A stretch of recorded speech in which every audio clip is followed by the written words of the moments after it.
Salam olahraga. Perkenalkan, saya Dr. Andes Singgih Pangbuti, guru SMA Negeri 2 Mejayan yang mengampu pelajaran PJUK atau olahraga dan kesehatan. Dalam kesempatan hari ini, saya akan menyampaikan tentang kebugaran jasmani. Dalam mempelajari kebugaran jasmani, kalian harus tahu lebih dulu. Yang pertama, definisi kebugaran jasmani. Yang kedua, penyusunan program kebugaran jasmani terkait kesehatan. Dan yang ketiga, penyusunan program kebugaran jasmani terkait keterampilan.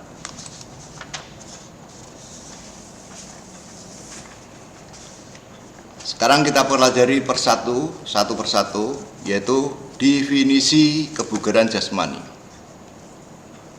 Kebugaran jasmani merupakan kemampuan tubuh dalam melakukan penyesuaian terhadap beban fisik yang diberikan tanpa merasa kelelahan yang berlebihan. Untuk faktor-faktor yang mempengaruhi kebugaran jasmani adalah genetik atau keturunan, usia, jenis kelamin, kegiatan fisik, dan kebiasaan. Agar supaya mempunyai tingkat kebugaran jasmani yang bagus, perlu melakukan latihan-latihan yang rutin,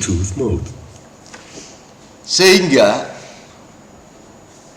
akan membantu menjaga daya tahan tubuh dan fisik.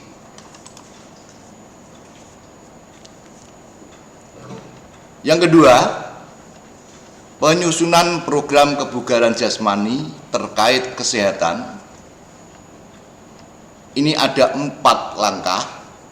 Yang pertama, peningkatan kekuatan massa dan otot.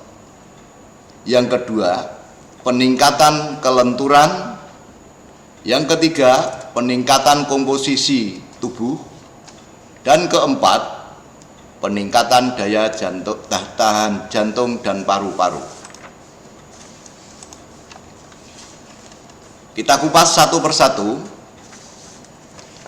Penyusunan program kebugaran jasmani terkait kesehatan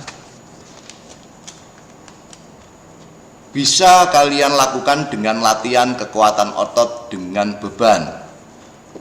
Yang pertama,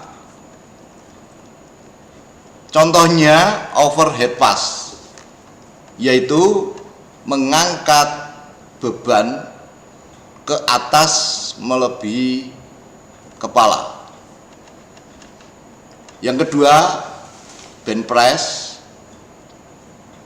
yaitu tidur terlentang dengan kaki ditekuk sampai menginjak tanah, lalu mengangkat bebannya.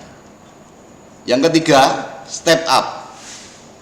Step up ini bisa kalian lakukan dengan cara naik turun tangga atau naik turun kursi. Lalu high pull.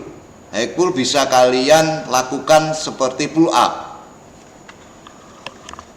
Lalu squat. Squat ini adalah duduk, tetapi tidak duduk di kursi, tapi seperti tidak di kursi. Jadi duduk jongkok, ya, jongkok tegak ini, ya. Yang selanjutnya adalah curl. Jadi ada beberapa contoh di situ. Yang kedua, latihan kekuatan otot dengan beban tubuh sendiri. Latihan kekuatan otot dengan daya tahan anggota badan atas dalam bentuk sirkuit. Yang pertama, itu bisa dilakukan latihan kekuatan otot dengan daya tahan anggota tubuh sendiri. Yang kedua, latihan kekuatan otot daya tahan anggota badan bagian bawah dalam bentuk rangkaian. Nanti kalian bisa merangkai sendiri. Oke. Selanjutnya adalah peningkatan kelenturan. Ada dua di dalam peningkatan kelenturan, yaitu perenggangan dinamis. Apa yang dimaksud perenggangan dinamis? Adalah gerakan perenggangan yang dilakukan dengan menggerakkan anggota tubuh secara berirama hingga otot terulur. Jadi contohnya kalau kalian tiap mau melakukan olahraga, yaitu stretching. Yang kedua, perenggangan statis adalah gerakan perenggangan yang dilakukan dengan cara menggerakkan anggota tubuh dan mempertahankan sikap tersebut tanpa bergerak beberapa waktu. Ini bisa kalian contohkan pada waktu kalian warming up. Selanjutnya, yang ketiga adalah peningkatan komposisi tubuh. Apa yang dimaksud komposisi tubuh? Adalah keadaan yang menggambarkan perbandingan jumlah seluruh bagian tubuh secara metabolisme aktif, terutama otot, dibandingkan dengan bagian yang kurang aktif, contohnya lemak. Secara sederhana, untuk mengukur komposisi tubuh bisa kita lakukan dengan satu, mengukur lingkar pinggang. Yang kedua, mengukur indeks massa tubuh. Peningkatan yang selanjutnya, yang terakhir, peningkatan daya tahan jantung dan paru-paru. Untuk ini bisa kalian latihannya ada, saya contohkan beberapa jenis. Yang pertama fartlek, jogging, circuit training, kalian melingkar ya, internal training. Ini bisa dengan barbel. Selanjutnya tes untuk mengukur daya tahan jantung dan paru-paru bisa kalian lakukan dengan cara tes lari 50 meter, atau juga bisa kalian lakukan tes angkat tubuh atau pull up selama 60 detik. Ini contoh-contohnya. Selanjutnya kita kupas untuk penyusunan program kebugaran jasmani terkait keterampilan.